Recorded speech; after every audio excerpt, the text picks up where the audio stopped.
Carl Jung once said, "People will do anything, no matter how absurd, to avoid facing their own soul. But what if the soul you believe is yours was never truly yours to begin with?"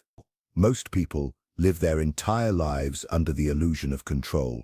They make choices, voice opinions, dream dreams, believing every action is born from their own free will. They wear their independence like armor, proudly unaware that the very foundations of their thoughts were laid by invisible architects. You were born into a world already crafted for you. Before you spoke your first word, stories were whispered into your ears: what to love, what to fear, who to trust, who to hate. By the time you could walk, invisible hands had already begun shaping the way you saw the world, and you didn't even notice. Throughout history, power has worn many faces. Once it was the clenched fist of a conqueror, the iron grip of a king, the blood-stained sword of a tyrant. But the most dangerous form of power, the one that survives long after empires crumble, is the power that works silently, without violence, without chains. The power that captures your mind without you even realizing it. Today we live in an era where the greatest prisons are invisible. No guards, no walls, no whips, only carefully crafted ideas. Stories that bind us tighter than any rope ever could. Narratives so deeply embedded that questioning them feels like questioning reality itself. What if I told you the chains you carry now are not wrapped around your wrists, but woven into your very thoughts? And what if the real battle, the one that defines your life, is not fought outside of you at all, but within the hidden chambers of your own mind? This is not a conspiracy. This is not entertainment. This is the uncomfortable truth about the forces that have been guiding you from the moment you opened your eyes, and it's time you finally saw them. How power shifted from weapons to minds. Power, at its birth, was carved in stone and spilled in blood. In the earliest civilizations, dominance was measured by the strength of the sword and the reach of an empire's armies. Pharaohs, emperors, kings, they reigned because they could command violence, enslave bodies, and build monuments to their force. But as empires rose and crumbled, a quieter revelation began to surface. Fear could be manufactured without a blade. Control could last longer when it moved unseen, lodging itself inside the mind. Ancient Rome perfected this early psychological control. When rebellion simmered among the restless poor, the solution was not more chains, but distractions. Bread and circuses, a simple promise. Food for the belly, games for the eyes, numbing the heart to the chains still wrapped around it. The Colosseum roared not just with spectacle, but with the silent crushing of political thought. In medieval Europe, the church took the art further. No sword could match the terror of eternal damnation. Guilt, confession, salvation, they weaponized the invisible. Monarchs learned from priests, cloaking their rule in the language of divinity. The divine right of kings turned obedience into a sacred duty. Disobedience was not rebellion against a man.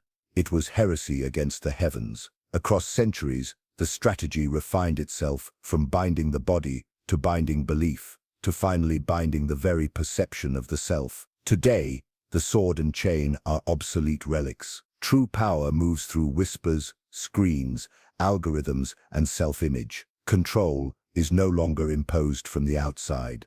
It is built from within. We consent, we repeat, we internalize. The final evolution of ancient control is not fear of a tyrant. It is loving the cage without ever seeing the bars. Most of us like to believe we are free, thinkers, independent minds immune to influence. But the truth runs deeper, carved into the architecture of our psychology, long before we were even aware. The human brain is wired for survival. In the chaos of life, it craves three things above all: security, identity, and belonging. These primal needs once kept us alive in tribal times, but today, they open hidden doors for manipulation to creep in. When the world feels uncertain, we instinctively cling to groups that promise safety. It's called groupthink, the silent agreement we make to belong, even when it means silencing our doubts. Solomon Ash's famous experiments in the 1950s revealed how easily people will ignore their own senses to conform to the group.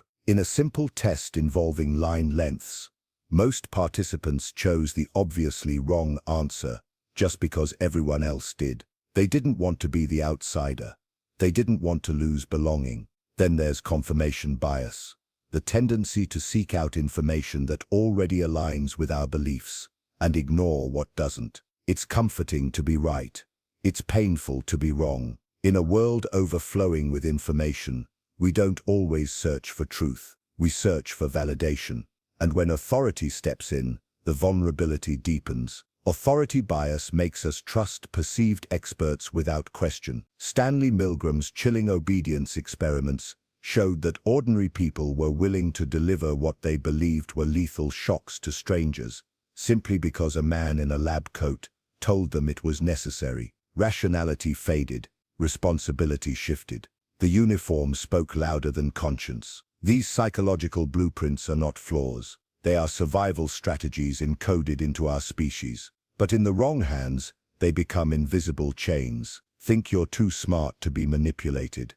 That's exactly what makes you vulnerable. Overconfidence blinds us to the subtle pressures shaping our choices. No one is immune, not scholars, not skeptics, not leaders. The deeper the intellect, the more intricate the rationalizations. The enemy isn't intelligence or education. It's forgetting that we are, at our core, emotional creatures first, seeking safety, belonging, and meaning, long before we seek truth. And the most dangerous manipulation is the kind you never realize is happening. At the dawn of the 20th century, an invisible revolution began, not one of weapons or armies, but of minds. A revolution that would quietly reshape the destinies of nations, the choices of millions, and even the very sense of self. It was the birth of propaganda, not as crude political posters or marching slogans, but as a science, a calculated manipulation of the unseen levers of human psychology. At the heart of this transformation stood Edward Bernays, the nephew of Sigmund Freud. Bernays understood something revolutionary, that humans are not the rational beings they believe themselves to be. Beneath the surface of every decision lies a labyrinth of unconscious desires, fears, and needs.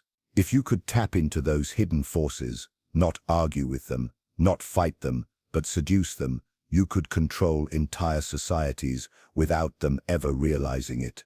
Bernays taught corporations and governments a chilling new art.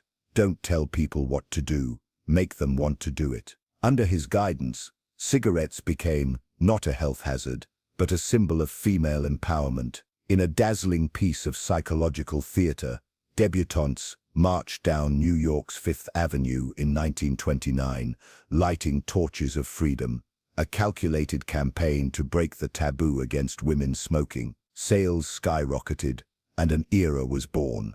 Meanwhile, the techniques honed during wartime propaganda, mobilizing emotions, simplifying messages, vilifying enemies, found a new home in peacetime consumer culture. Products became symbols of identity, happiness, and belonging. Shopping became not a choice, but a psychological need.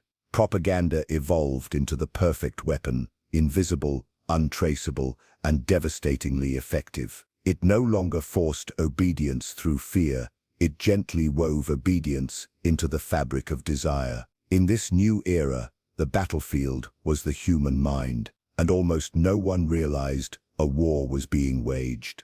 Power has always worn a mask. In ancient times, it wore the face of monarchs and priests. In the industrial era, it hid behind parliaments, corporations, and cathedrals of glass and steel. But today, power has no face at all. It moves silently, invisibly, threading itself through the very platforms and stories that shape how we see the world. Traditional centers of control, governments, churches, kings, have not disappeared.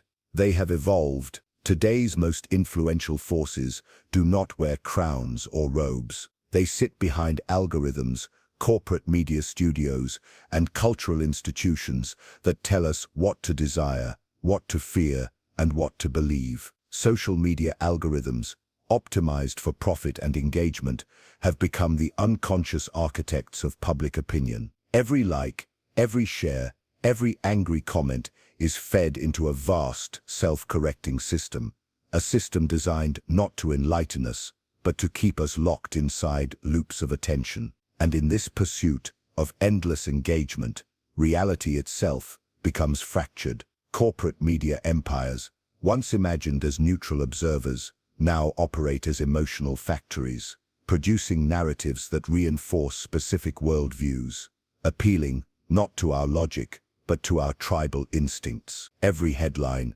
every image, every clip is carefully curated to fit a design, not conspiracy in the cartoonish sense, but the natural evolution of systems built on attention and influence. Beyond the news, cultural institutions, Hollywood, academia, the art world serve as soft power machines, creating the mythologies of the modern age. They tell us who the heroes are, who the villains are, what kind of life is admirable, and what kind is contemptible. These stories do not demand obedience.